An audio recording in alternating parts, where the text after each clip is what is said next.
Hello guys, welcome back your YouTube channel Chetna Tyagi classes. हम लोग कर रहे थे यूजीसी नेट और टीजीटी पीजीटी से रिलेटेड जो न्यूट्रिशन के कुछ क्वेश्चंस। तो क्लास स्टार्ट करने से पहले मैं आप लोगों को कहना चाहूँगी, अगर आप वीडियो अच्छी लगे तो प्लीज़ लाइक शेयर और कमेंट ज़रूर कर दीजिए कीजिए। और अगर आप फर्स्ट टाइम वीडियो देख रहे हो तो प्लीज़ चैनल को सब्सक्राइब कर दीजिएगा, जिससे कि आपको फ्यूचर में इस चीज़ का बेनिफिट हो सके। तो चलिए हम क्लास स्टार्ट करते हैं। हम सिर्फ इसके कुछ ज़्यादा क्वेश्चन नहीं करे थे, हमने न्यूट्रिशन के सिर्फ 5 ही क्वेश्चन किए थे। तो आज हम 6 क्वेश्चन से स्टार्ट करते हैं, जो आपके अधिकथन और अभिकथन और कारण का ये क्वेश्चन है, सेशन और रीजंस का। तो चलिए हम क्वेश्चन स्टार्ट करते हैं। अकाल के समय एक जन समुदाय में कुपोषण के स्तर का निर्धारण करने के लिए सबसे व्यापक मान्यता है कि इसका निर्धारण 6 to 59 माह की उम्र के बच्चों में किया जाता है। एक बार और मैं आपको ये अभिकथन रीड कर रही हूं। अकाल के समय में एक जन समुदाय में कुपोषण के स्तर का निर्धारण करने के लिए सबसे व्यापक मान्य तरीका है कि इसका निर्धारण 6 to 59 माह की उम्र के बच्चों में किया जाता है। इसका कारण क्या दिया है इन्होंने? कारण दिया है आहार की कमी के समय में कुपोषण के लक्षण सबसे कम बच्चे में विकसित होते हैं। ठीक है, तो अब ये कह रहे हैं कि क्या ये दोनों सही हैं, ऑप्शन जो दिए हैं, या दोनों गलत है? और सी ऑप्शन है ए सही है, आर गलत है। ए गलत है और आर सही है। तो इसमें जो है अकाल के समय एक जन समुदाय में कुपोषण के स्तर का निर्धारण करने के लिए सबसे व्यापक मान्य तरीका है कि इसका निर्धारण 6 to 59 माह की उम्र के बच्चों में किया जाता है। ये बात बिल्कुल सही है। क्यों किया जाता है? क्योंकि अकाल के समय में आहार की कमी होती है, और आहार की कमी में ही कुपोषण होगा। जब बच्चे को पूरा आहार नहीं मिल पाएगा तभी तो वो कुपोषित होगा ना, जिसके कारण वो पूरी तरीके से विकास नहीं हो पाएगा उसका। ठीक है ना, तो इसका अभिकथन और कारण दोनों सही है। ठीक है, तो ऑप्शन ए इसका सही हो जाएगा। ठीक है ना, क्लियर हो गया होगा इतना क्वेश्चन। अब क्वेश्चन नंबर 7 पे हम चलते हैं। वह भोजन जो एक पोषणीय दृष्टिकोण से पूर्णतः अपर्याप्त है। वह भोजन जो एक पोषणीय दृष्टिकोण से पूर्णतः अपर्याप्त है, कौन सा भोजन है? मृदु भोजन, पूर्ण व द्रव भोजन, स्पष्ट द्रव भोजन, नियमित भोजन। तो वो भोजन है आपका स्पष्ट द्रव भोजन। ठीक है, जो इसमें यह अपर्याप्त पूछा हुआ है उसने, तो वह भोजन पोषण की दृष्टि से पूर्णतः अपर्याप्त भोजन होता है। ठीक है, क्वेश्चन नंबर 8 शरीर में कार्य करने पर भोजन का अध्ययन के रूप में परिभाषित है। तो सबको ही पता है, ठीक है ना, एक कॉमन सा क्वेश्चन है। शरीर में कार्य में भोजन का अध्ययन हम किसके अंतर्गत करते हैं? बताइए आप। साइंस के, खाद्य विज्ञान के, पाठ्य के, या पोषण के? तो हम इसका अध्ययन किसमें करते हैं? पोषण के अंतर्गत। ठीक है, इतना क्लियर? चलिए क्वेश्चन नंबर 9। क्वेश्चन नंबर 9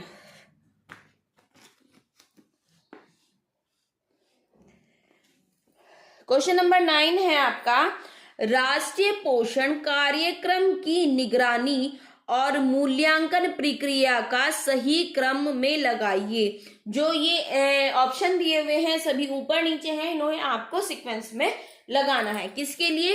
राष्ट्रीय पोषण कार्यक्रम की निगरानी और मूल्यांकन प्रक्रिया को सही क्रम में लगाना है। ठीक है बेटा, तो चलिए फर्स्ट दिया हुआ है, इन्होंने फर्स्ट दिया हुआ है आपको विश्लेषण के लिए संरचना का विकास करना। फिर दिया है मूल्यांकन और निगरानी की प्रक्रिया के लिए मूल सूचांकों का निर्धारण करना। नेक्स्ट है उपलब्धियों और परिणाम के बारे में लिखना। फोर्थ है नमूने, परिवर्तित और संभावित व्याख्या की पहचान करना। नेक्स्ट है सूचांकों के बारे में जानकारी एकत्रित करना। ठीक है ना। तो इनको क्या करना है आपको, इन्हें आपको सही क्रम में लगाना है। राष्ट्रीय पोषण कार्यक्रम की निगरानी और मूल्यांकन प्रक्रिया को सही क्रम में आपको लगाना है।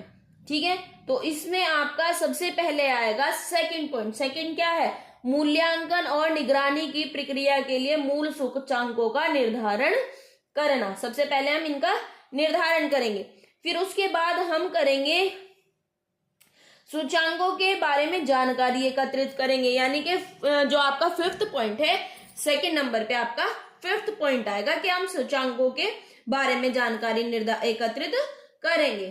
फिर है उसके बाद आएगा आपका फर्स्ट पॉइंट, विश्लेषण के लिए संरचना का विकास करना। ठीक है, विश्लेषण के लिए संरचना का विकास करना।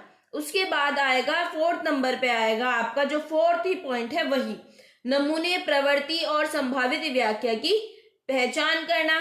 और लास्ट में बचा आपका उपलब्धि और परिणाम के बारे में लिखना। लास्ट में हमने क्या हमारा रिजल्ट आया, क्या चीज हमने उपलब्ध की, ये सब चीजें हमें उसमें लिखनी है।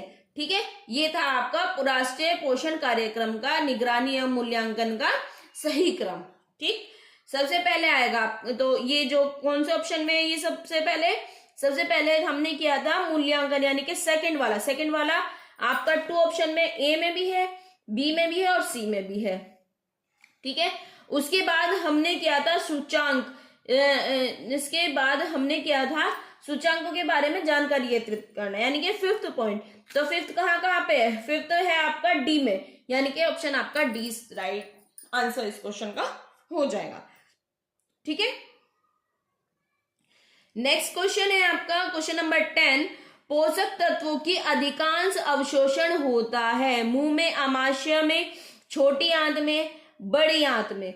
ठीक है ना, कहाँ होता है, पोषक तत्वों का अधिकांश पोषण कहाँ पे होता है, छोटी आंत में। कहाँ होता है, छोटी आंत में। ठीक है ना, पोषण तत्वों का अधिकांश पोषण छोटी आंत में होता है। छोटी आंत से उंगली के समान कई उभार होते हैं भाई, थोड़ा इस तरह फिंगर शेप में होती है ना ये आपकी जो छोटी आंत होती है। ठीक है ना, जिन्हें रसांकुर कहते हैं। जो छोटी आंत की उंगली जैसी शेप होती है उसको बोलते हैं रसा अंकुर। क्या कहते हैं, विली। क्या कहते हैं इंग्लिश में, विली, और हिंदी में कहते हैं रसा अंकुर। इन रसांकुरों के कारण छोटी आंत का क्षेत्रफल काफी बड़ा हो जाता है। वो जो बड़ी आंत होती है, अगर लंबाई के हिसाब से देखा जाता है तो लंबाई के हिसाब से बड़ी आंत छोटी होती है और छोटी आंत आपकी बड़ी होती है। और अगर पूछ लिया जाए क्वेश्चन में कि किनके कारण छोटी आंत का क्षेत्रफल ज्यादा होता है, तो रसा अंकुरों के कारण ही छोटी आंत का क्षेत्रफल बढ़ जाता है, जिसे पोषक तत्व तथा अन्य पदार्थों के अवशोषण में छोटी आंत में अधिक होता है। इसी के कारण रसांकुरों के कारण ही उस जो पोषक तत्वों का अवशोषण होता है वो अधिक होता है छोटी आंत में। इतना क्लियर हो चुका होगा आई थिंक सबका। तो हम नेक्स्ट क्वेश्चन की ओर बढ़ते हैं। क्वेश्चन नंबर आपका 11। क्वेश्चन नंबर 11 पे हम आ चुके हैं। बच्चों के शारीरिक विकास में सबसे महत्वपूर्ण कारक है निद्रा, व्यायाम, पोषण, स्वच्छता। तो बच्चों के शारीरिक विकास में सबसे ज्यादा क्या है, बच्चों के शारीरिक विकास में सबसे ज्यादा होता है पोषण। क्यों होता है पोषण, बच्चों के शारीरिक विकास में सबसे महत्वपूर्ण कारक पोषण माना जाता है। पोषक तत्वों की आवश्यकता बच्चों में वयस्कों से अधिक होती है, क्योंकि बच्चे का शरीर क्या होता है, वृद्धि कर रहा होता है ना, वो खेलता भी है ज्यादा, बड़ों से ज्यादा एक्टिविटी भी करता है, तो उसको ज्यादा पोषण की जरूरत होती है, क्योंकि उनका शरीर विकास कर रहा होता था। विकास के लिए पर्याप्त पोषण की आवश्यकता होती है। अच्छे पोषक तत्व तो बच्चों को सिर्फ पोषण दे सकता है, इससे बल्कि उसके शारीरिक के विभिन्न प्रकार की बीमारियों से भी उसको बचाता है। यानी कि अगर आप जितना अच्छा भोजन लेंगे, जितना अच्छे पोषक तत्व आप लेंगे, आप हेल्थी भी रहेंगे और साथ में बहुत सारी बीमारियों से भी बच्चा बचा रहेगा। ठीक है, क्लियर हो चुका होगा इतना। नेक्स्ट क्वेश्चन है आपका क्वेश्चन नंबर 12। पोषक तत्वों का धारणा अधिक होती है। पोषक तत्वों की धारणा अधिक होती है दबाव द्वारा पकाने से, भूनने से, उबालने से या तलने से। यानी कि कौन से प्रोसीजर से आपके खाना बनाने के कौन से प्रोसीजर से आपके पोषक तत्वों की मूल्यता जो है वैल्यू जो है वो मेंटेन रहती है, तो वो उबालने से रहती है। ठीक है ना, ठीक है। नेक्स्ट क्वेश्चन है क्वेश्चन नंबर 13, जो कि आपका मैचिंग करनी है। क्वेश्चन नंबर 13 क्या करना है, इसमें मैचिंग करनी है। ठीक है, एक साइड आपको पोषक तत्व ये दिए हुए हैं, सूची फर्स्ट में दिए गए पोषक तत्वों को सूची सेकंड में दिए गए मूल्यांकन के करने की विधि के साथ सम्मिलित करना है। प्रोटीन किसका होगा, HPLC से। क्या होगा, प्रोटीन आपका 5th HPLC। बीटा कैरोटीन क्या होता है, टाइट्रोमेट्रिक। ठीक है, नेक्स्ट है एस्कॉर्बिक एसिड, जो आपका मिलेगा सेक्स्ट्रोमीटर। ठीक है, नेक्स्ट है वसा में असंतृप्त। अब जो लास्ट बचा वही हुआ आयोडीन संख्या। ठीक है ना, तो ये कौन से ऑप्शन में है, यानी कि आपका ए का फिफ्थ आपका एक ही ऑप्शन में है, जो कि ऑप्शन नंबर सी है। तो क्वेश्चन नंबर 3 का जो राइट आंसर हो जाएगा वो हो जाएगा सी। मैं एक बार और बता रही हूं आपको, प्रोटीन, HPLC, बीटा कैरोटीन, डाइमेट्रोटिक, एस्कॉर्बिक एसिड, सेक्स्ट्रोफर्टोमीटर, वसा में असंतृप्त आयोडीन की संख्या। ठीक है, 13 क्वेश्चन हमने कर चुके हैं, अभी हम और करेंगे। इतने आई थिंक आप लोगों के क्लियर हो गए होंगे। अगर कोई भी प्रॉब्लम है तो प्लीज आप दोबारा कमेंट करके पूछ सकते हैं। अगर आपको वीडियो अच्छी लग रही है तो प्लीज लाइक, शेयर और कमेंट जरूर कीजिए, जिससे कि मैं आपके लिए और अच्छी वीडियो बनाने की कोशिश कर सकूं। ठीक है, तो 13 क्वेश्चन हमारे कंप्लीट हो गए हैं। क्वेश्चन नंबर 14, व्यायाम में पोषण की भूमिका है। इंपॉर्टेंट क्वेश्चन है, DSSB PGT 2018 में ये क्वेश्चन आ चुका है। जितने भी अब तक मैंने आपको ये 13 क्वेश्चन कराए, ये किसी ना किसी एग्जाम में पहले आ चुके हैं, जो कि आपने देखा होगा कि इनके पीछे लिखा हुआ भी है किस एग्जाम में कौन सा क्वेश्चन आया है। तो सभी क्वेश्चन पहले एग्जाम में आए हुए हैं, इंपॉर्टेंट क्वेश्चन है, अच्छे क्वेश्चन है, तो प्लीज इनको अच्छे से कीजिएगा और साथ में इनको नोट डाउन भी कर लीजिए, जो आपको फ्यूचर के लिए बेनिफिट जिनका होगा। ठीक है ना, तो प्लीज मैं दोबारा आपसे कह रही हूँ, रिक्वेस्ट कर रही हूँ कि प्लीज चैनल को लाइक, शेयर और कमेंट जरूर कीजिए, जिससे कि मैं आपके लिए और अच्छी वीडियो बनाने की कोशिश कर सकूं। ठीक है, क्वेश्चन नंबर 14, व्यायाम में पोषण की भूमिका है। ऑप्शन ए, क्या व्यायाम के बाद वापसी पर भारी प्रभाव पाया जाता है, वापसी की अपेक्षा निस्पंदन अधिक महत्वपूर्ण है, अब एक बड़ी समस्या नहीं है, उच्च स्तर तैराकों के लिए केवल महत्वपूर्ण है। व्यायाम में पोषण की भूमिका।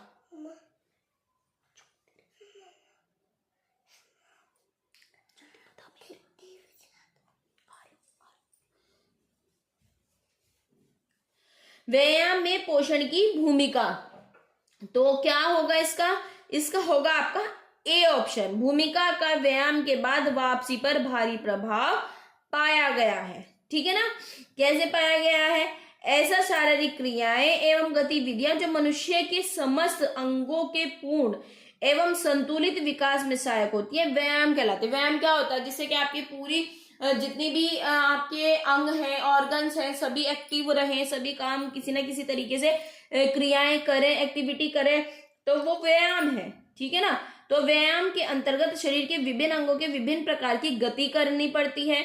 इससे विभिन्न प्रकार की जो अलग अलग हो सकती है, सुबह को जैसे कोई सुबह को घूम रहा है ना, अलग अलग एक्टिविटी भी आप व्यायाम के थ्रू कर सकते हो, जिससे कि क्या होगा, आपके जितने भी बॉडी ऑर्गन्स है आपके सभी बहुत ज्यादा प्रभावित होते हैं और हेल्थी भी रहते हैं। ठीक है, क्वेश्चन नंबर 15, बड़ी या छोटी आंत खाद्य सेवा इकाई में खाद्य मूल्य निम्न प्रतिशत के बीच पाया जाता है। बड़ी